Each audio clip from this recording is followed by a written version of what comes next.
السلام علیکم، welcome to my channel. امید کرتی ہوں آپ سب لوگ بالکل ٹھیک ہوں گے اور میری سٹوریز آپ لوگوں کو اچھی لگ رہی ہوں گی، اس لیے چینل کو سبسکرائب اور ویڈیو کو لائک کرنا بالکل مت بھولیے گا۔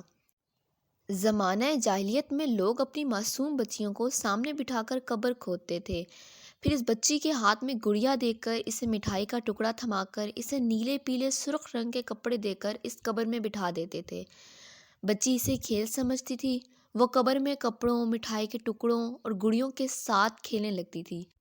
پھر یہ لوگ اچانک اس کھیلتی مسکراتی اور کھلکھلاتی بچی پر ریت اور مٹی ڈالنے لگتے تھے۔ بچی شروع میں اسے بھی کھیل ہی سمجھتی تھی، لیکن جب ریت اس کی گردن تک پہنچ جاتی تو وہ گھبرا کر اپنے والد، اپنی ماں کو آواز دینے لگتی، لیکن ظالم والد مٹی ڈالنے کی رفتار میں اضافہ کر دیتا تھا۔ یہ لوگ اس قبیح عمل کے بعد واپس جاتے تھے تو ان معصوم بچیوں کی سسکیاں گھروں کے دروازے تک ان کا پیچھا کرتی تھیں، لیکن ان ظالموں کے دلوں پر تالے تھے، ان کے دل نرم نہیں ہوتے تھے۔ بعض ایسے لوگ بھی تھے جن سے اسلام قبول کرنے سے پہلے ماضی میں ایسی غلطی ہوئی تھی۔ ایک نے واقعہ سنایا، میں اپنی بیٹی کو قبرستان لے کر جا رہا تھا، بچی نے میری انگلی پکڑ رکھی تھی، وہ باپ کے لمس کی وجہ سے خوش تھی، وہ سارا راستہ اپنی توتلی زبان سے مجھ سے باتیں کرتی رہی، وہ مجھ سے فرمائشیں بھی کرتی رہی اور میں سارا راستہ اسے اور اس کی فرمائشوں کو بہلاتا رہا۔ میں اسے لے کر قبرستان پہنچا، میں نے اس کے لیے قبر کی جگہ منتخب کی۔ میں نیچے زمین پر بیٹھا اور اپنے ہاتھوں سے ریت اٹھانے لگا۔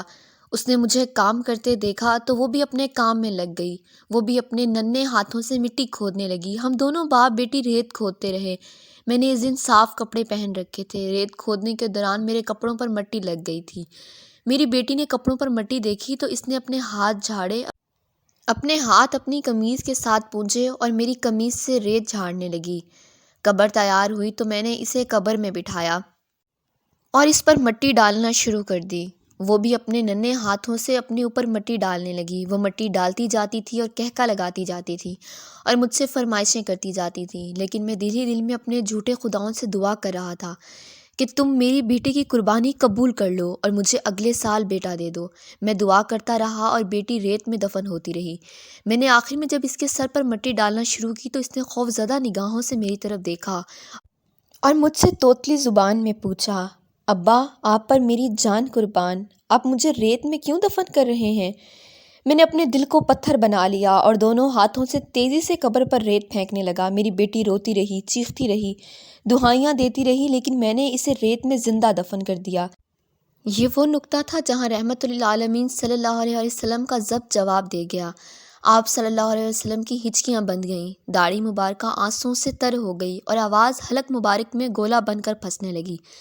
وہ شخص تھاڑے مار مار کر رو رہا تھا اور رحمت للعالمین ہچکیاں لے رہے تھے۔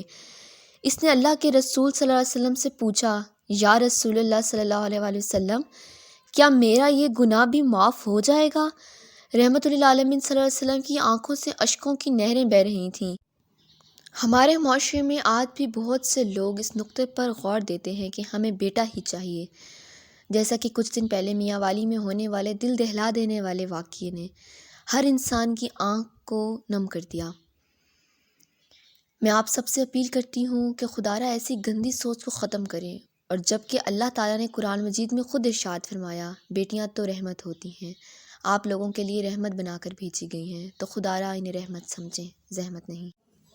میرے چینل کو سبسکرائب اور ویڈیو کو لائک ضرور کر دیجیے گا۔ کوئی غلطی ہو گئی ہو تو معذرت، آپ لوگوں کی سپورٹ کی بہت ضرورت ہے۔